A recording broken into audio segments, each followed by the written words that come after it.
আসসালামু আলাইকুম। প্রতিদিনের মতন আজকে একটি নতুন ভিডিও নিয়ে আপনাদের সামনে আমি হাজির হয়ে গেলাম। আজকের রেসিপি হচ্ছে চুষি পিঠা। চুষি পিঠা তো আপনারা অনেক রকম তৈরি করে খেয়েছেন, কিন্তু একবার আমার মতন তৈরি করে খেয়ে দেখবেন, জীবনেও এর স্বাদ ভুলবে না। এই চুষি পিঠায় না লাগবে গরুর দুধ, না লাগবে মিল্ক পাউডার, দুধে ভেজানো চুষি পিঠা। আশা করি আজকের রেসিপিটা আপনাদের ঘরে খুব ভালো লাগবে। ভালো লাগলে ভিডিওটা প্রথম থেকে শেষ পর্যন্ত দেখবেন, আর ভালো লাগলে আমার চ্যানেলটাকে আপনারা সাবস্ক্রাইব করে পাশে থাকবেন। চলুন তাহলে আপনাদের ঘরে আমি রান্নাটা দেখাই।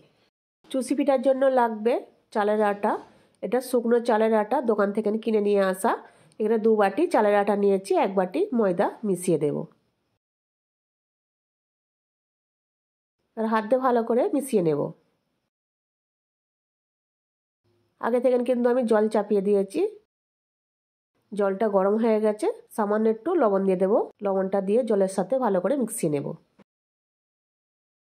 জলটা ফুটে গেছে, এবার অল্প অল্প আটা দেব আর নাড়তে থাকবো। এবার ভালো করে কিন্তু নাড়িয়ে নিতে হবে। জলটা পুরো টেনে গেছে, আটাটা তৈরি হয়ে গেছে। এবার নামিয়ে নেব। এটা প্লেটে আমি ঢেলে নিয়েছি। এখন প্রচুর গরম, একটু ঠান্ডা হয়ে গেলে তারপর আটাটাকে মেখে নেব। এবার আটাটা অল্প ঠান্ডা হয়ে গেছে, এবার অল্প অল্প জল দিয়ে আটাটাকে মেখে নেব।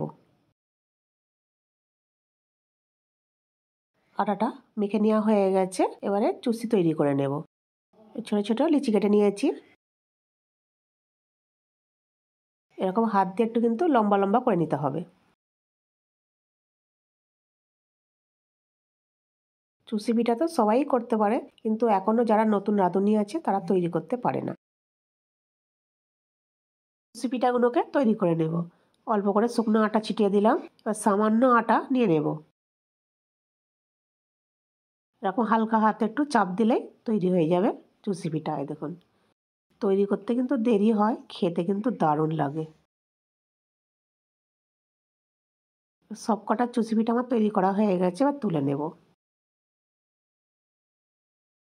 চুষি পিঠার মেন উপাদান হচ্ছে নারকেল। এখানে আমি একটা নারকেল নিয়েছি।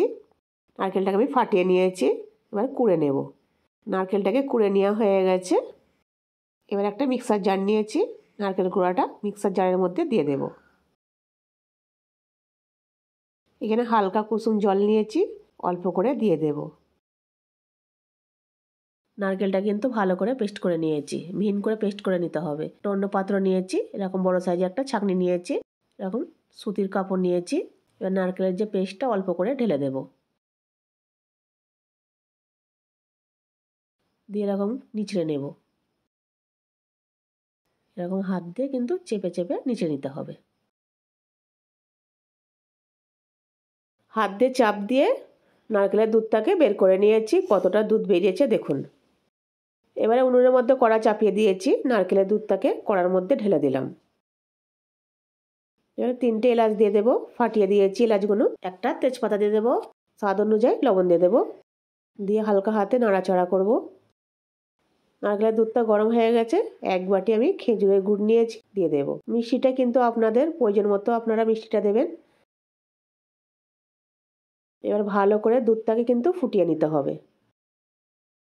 নারকেলের দুধটা যত বেশি ফুটবে পিঠেটা অত খেতে ভালো লাগবে। এবার চুষি পিঠাগুলো তৈরি করে রেখেছিলাম, এবার ঢেলে দেব।